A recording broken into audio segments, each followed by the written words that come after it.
ചെമ്പനീർപ്പൂവിന്റെ നാളത്തെ എപ്പിസോഡിന്റെ പ്രമോ റിവ്യൂയിലോട്ട് എല്ലാവർക്കും സ്വാഗതം. അപ്പൊ പൂമാലക്ക് ഓർഡർ കിട്ടിയ കാര്യം പറയാൻ സച്ചി അങ്ങനെ സ്പീഡിൽ ഓടി വരുവാണ്. ഓടി വരുന്ന വഴിക്ക് അച്ഛനെ ഇടിച്ചിരുന്നു. അച്ഛൻ ഇങ്ങനെ വീഴാനൊക്കെ പോവും. അപ്പൊ അച്ഛൻ ചോദിക്കുന്നുണ്ട്, ഇതെന്താടാ സൂപ്പർ ഫാസ്റ്റോ? അപ്പൊ സച്ചി പറയുന്നുണ്ട്, അച്ഛാ പൂമാലക്കുള്ള ഓർഡർ കിട്ടി.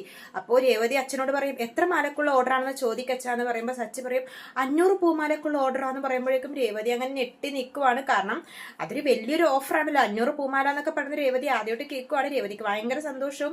അപ്പോൾ സച്ചി പറയുവാണ്, മറ്റന്നാൾ രാവിലെ 9 മണിക്ക് കിട്ടണം എന്ന് പറയാം അച്ഛാന്ന് പറയുമ്പോഴേക്കും രേവതി ഇങ്ങനെ നെട്ടി നിൽക്കുവാണ്. കാരണം മറ്റന്നാളാന്ന് പറഞ്ഞാൽ അധികം സമയമില്ലല്ലോ, 500 പൂമാല കെട്ടിയും തീരണം. അങ്ങനെ രേവതി അങ്ങനെ നെട്ടിധരിച്ച് അങ്ങനെ നിൽക്കുവാണ്. പിന്നെ കാണിക്കുന്നത് ശ്രുതിയും കൂടി റോട്ടിലിരുന്ന് വഴക്കിടുവാണ്.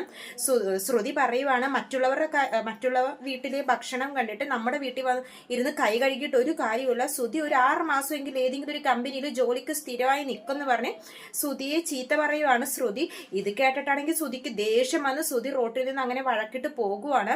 പിന്നെ കാണിക്കുന്നത് നല്ല സച്ചിയും രേവതിയും തമ്മിലുള്ള സ്നേഹാർദ്ര നിമിഷങ്ങളാണ്. കറണ്ട് പോയിരിക്കുന്ന ടൈമിൽ രേവതി ഇങ്ങനെ മെഴുകുതിരിയും കൊണ്ട് വരുമ്പോഴേക്കും സച്ചി ഇങ്ങനെ രേവതി അങ്ങനെ നോക്കിക്കൊണ്ടിരിക്കുവാണ്. ആ ടൈമിലാണ് ചന്ദ്ര അവിടെ നിന്ന് ഡോറും തുറന്ന് വരുന്നത്. ചന്ദ്ര മുഖത്തൊക്കെ എന്തോ ക്രീമൊക്കെ ഇട്ട് വരുവാണ്. ചന്ദ്രയെ കാണുന്നതും സച്ചിയും രേവതി അങ്ങനെ പേടിച്ചു പോകുന്നുണ്ട്. അപ്പോൾ നാളത്തെ എപ്പിസോഡിന്റെ റിവ്യൂ രാവിലെ തന്നെ അപ്ലോഡ് ചെയ്യുന്നതാണ്. ചാനൽ സബ്സ്ക്രൈബ് ചെയ്യാത്തവരുണ്ടെങ്കിൽ സബ്സ്ക്രൈബ് ചെയ്യണേ.